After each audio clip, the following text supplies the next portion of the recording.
Assalamualaikum warahmatullahi wabarakatuh. Halo, nama saya Rizka Setiawati, mahasiswa semester 2 dari Akademi Komunikasi Radia Binatama atau AKRB Yogyakarta, domisili di Kendal, Jawa Tengah. Moto hidup saya adalah berbuatlah kebaikan kepada sesama, maka kebaikan tersebut akan berbalik kepada kita. Jadi intinya, bila kita sudah melakukan sesuatu yang baik, maka percaya saja bahwa tidak ada penyesalan yang akan datang kemudian setelah kita berbuat baik. Intinya sebisa mungkin kita harus selalu ramah atau berbuat baik kepada siapapun. Dan untuk kali ini Rizka akan menyampaikan beberapa materi. Untuk materi yang pertama ada pola pikir. Sebenarnya apa sih pola pikir itu?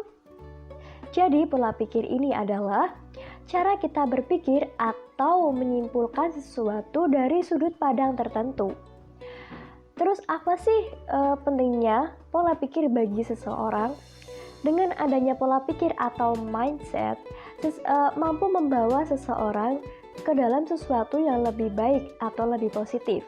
Contohnya, hidup akan lebih bermanfaat karena ada tujuan hidup yang jelas, serta dapat berdampak di kehidupan sehari-hari untuk diri sendiri dan orang-orang sekitar. Kemudian bagaimana cara saya untuk memperbaiki pola pikir agar lebih baik ke depannya? Jadi saya akan berusaha untuk lebih percaya diri atau lebih yakin saja terhadap diri saya, karena dengan keyakinan tersebut mampu memberikan efek yang positif atau efek yang baik bagi diri saya sendiri. Karena dengan itu diri saya sudah mampu mengambil keputusan, maksudnya sudah mampu memilih mana yang terbaik untuk diri saya sendiri. Karena jujur saja saya itu masih suka ikut orang lain atau ikut-ikut temen gitu. Jadi di sini saya akan mencoba memperbaiki dengan lebih percaya diri saja untuk hal apapun ke depannya. Lalu untuk materi yang kedua, ini ada tentang perubahan. Bahwa sejatinya hidup itu adalah perubahan, dan bagi siapapun yang tidak berubah atau tidak bisa mengikuti perubahan, maka akan punah atau kalah. Seperti cerita pada buku Who Moved My Cheese, di mana dikisahkan ada dua tokoh tikus, yaitu Scurry dan Sniff, dan dua tokoh kurcaci, yaitu How dan Ham. Di mana How dan Ham ini diibaratkan layaknya seperti manusia karena memiliki sifat yang hampir sama dengan manusia. Mereka hidup bersama-sama dalam sebuah labirin yang cukup besar, di mana di salah satu sudut labirin tersebut terdapat keju, sehingga membuat mereka hampir setiap hari datang ke sudut tersebut untuk mendapatkan keju. Hingga pada suatu saat, keju semakin menipis, lalu membuat Scurry dan Sniff bersama-sama sepakat untuk mencari keju di sudut lain yang ada di labirin tersebut. Namun di sisi lain, Ham dan How tidak menyadari bahwa keju semakin menipis hingga benar-benar habis. Mereka hanya bisa meratapi dan berharap keju akan segera kembali. Hingga pada suatu saat, How mulai menyadari sesuatu yang mungkin itu bisa menjadi solusinya. Ia memutuskan untuk masuk lebih dalam ke labirin tersebut untuk mencari keju. Karena Ham masih berharap bahwa keju tersebut akan kembali seperti sedia kala. Hingga akhirnya How mampu menemukan sudut di labirin tersebut yang penuh dengan keju. Namun ternyata Scurry dan Sniff sudah lebih dahulu sampai di sana. Nah, cara sederhana yang dipakai Scurry dan Sniff untuk mencari solusi atau jalan keluar inilah yang mampu menjadi inspirasi bagi saya dan bagi banyak orang yang lain pastinya. Karena dengan cara yang sederhana serta kegigihan dan usaha mereka ini mampu mendapatkan apa yang mereka inginkan. Lain halnya dengan usaha atau cara yang dilakukan Ham dan How, di mana mereka hanya memikirkan masalah tersebut tanpa mencari solusi atau jalan keluar. Mereka hanya bisa meratapi dan hanya bisa berharap bahwa keajaiban akan datang tanpa mereka berusaha. Lalu sesuatu yang dilakukan How ini juga cukup menarik karena How juga mampu menemukan kejunya kembali, namun dengan cara yang cukup lama. Nah, untuk materi yang terakhir atau yang ketiga adalah 7 kebiasaan efektif. Yang pertama adalah jadilah proaktif. Menurut Kamus Besar Bahasa Indonesia, proaktif ini bisa diartikan sebagai tindakan yang lebih aktif. Dan sikap proaktif ini sangat penting bila diterapkan di segala bidang terutama dalam bidang berbisnis.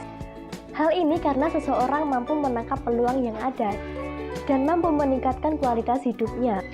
Materi yang kedua yaitu merujuk pada tujuan akhir. Ini adalah cara bagaimana kita mendapatkan gambaran yang jelas mau kemana hidup ini. Artinya memutuskan nilai-nilai apa saja atau menentukan sasaran akhir. Kemudian untuk materi yang ketiga adalah dahulukan yang utama. Ini adalah salah satu cara agar kita bisa memanajemen waktu yang membuat hidup kita jadi lebih efektif. Cara ini memiliki dampak positif dan dampak negatif. Untuk dampak positifnya adalah yang pertama, lebih mudah mencapai apa yang kita inginkan. Yang kedua, berpikir dan bersikap kritis terhadap permasalahan yang ada. Yang ketiga, menjadi pribadi yang lebih baik. Yang keempat, mengetahui mana yang lebih utama atau yang lebih baik sehingga hidup akan menjadi lebih sistematis. Untuk dampak negatifnya sendiri, yang pertama adalah dianggap egois oleh orang lain. Yang kedua, harus berpikir terlebih dahulu sebelum mengambil tindakan. Dan yang terakhir, berani berkorban untuk yang lebih penting. Next, untuk yang keempat adalah berpikir menang-menang. Ini bukan sekedar taktik atau strategi, melainkan satu prinsip yang harus diyakini oleh setiap individu yang mendapatkan kesuksesan dalam berhubungan dengan orang lain. Dengan menjalankan prinsip ini, sinergisme, kerjasama, dan saling menghargai itu adalah hasil akhir dari berpikir menang-menang. Dan materi yang kelima adalah berusaha memahami terlebih dahulu sebelum dipahami. Ini adalah cara kita untuk menjadi pendengar yang baik. Karena dengan kita menjadi pendengar yang baik, dengan seksama dan memahami apa yang menjadi keluhan orang lain atau cerita dari orang lain, mereka akan merasa aman dan pastinya akan lebih percaya kepada kita. Nah, ini adalah cara untuk kita bisa dipahami kembali oleh orang lain. Nah, untuk yang keenam, ini adalah wujudkan sinergi.